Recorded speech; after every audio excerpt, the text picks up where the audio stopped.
sebagai objektif ya. Melihat kasus saya begini, saya bisa dua sisi lah. Maksudnya gini, saya tahu bahwa orang muda itu juga banyak berprestasi, nggak harus orang tua-tua, ya kan? Tetapi kasus ini kan sangat ada banyak tanda-tanda kutipnya, agak mungkin a bit fishy, begitu. Kakak Musli bagaimana melihat situasi ini? Banyak ya Mbak yang sepertinya bisa dikomentari ya dari dinamika itu. Kalau dari saya mungkin ada beberapa highlight. Yang pertama terkait penurunan usia. Kalau saya setuju nggak? Usia diturunkan. Tapi ya jangan tanggung-tanggung lah. Sekalian nurunin sampai 21 gitu kan. Kamu yakin udah bisa matang? Ya enggak.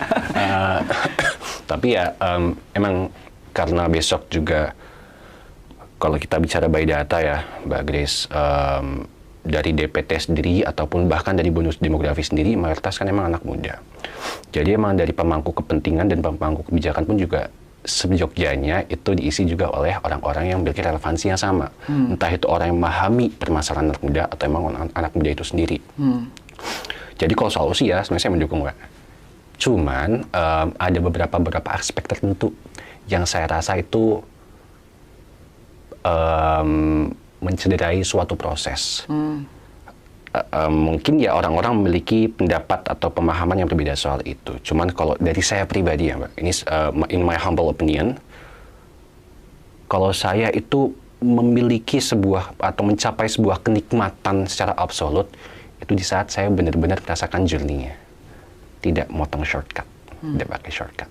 Tidak menggunakan apa yang saya, abusing apa yang saya punya, itu tidak seperti itu. Jadi oleh karena itu kembali lagi proses itu menjadi hal yang sangat penting.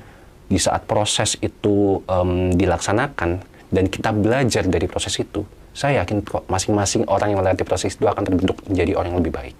Setuju. Oke. Jadi misal hari ini bapak kamu minta kamu bilang gini, Alam, saya ada koneksi. Oke, saya membuat kamu menjadi saya punya menteri.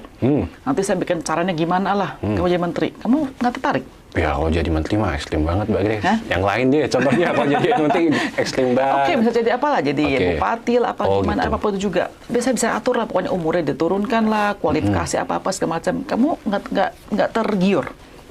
Kalau tergiur Mbak, enggak. Karena di situ ada moral dilema yang perlu saya perhatikan. Apabila saya sudah memenuhi kualifikasinya dan itu emang saya memiliki kompetensi tersebut, itu why not? Saya tuh tidak pernah menutup kemungkinan apapun di situ. Tapi at the same time, apabila ada regulasi yang menghambat ataupun ternyata emang saya kompetensinya ada yang jauh lebih baik dari saya, ya itu berarti bukan tempatnya saya Mbak Grace. Gitu. Saya masih memiliki perjalanan yang sangat jauh ke depannya, di mana saya bisa memantapkan diri saya. Dan yang jelas kalau bicara soal politik, Mbak, politik itu adalah bagaimana kita membahagiakan orang lain. Dan sebelum kita membahagiakan orang lain, kita perlu membahagiakan diri sendiri dulu.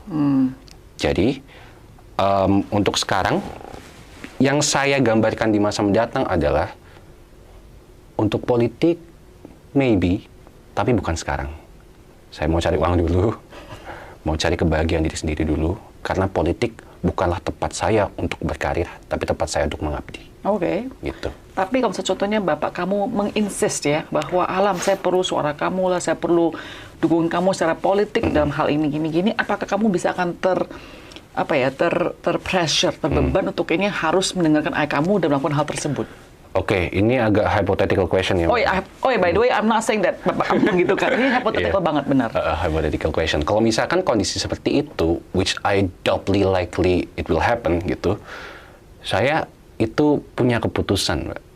Dan kamu bisa berani say no to your father? Of course. Karena masing-masing dari kita itu punya fokus.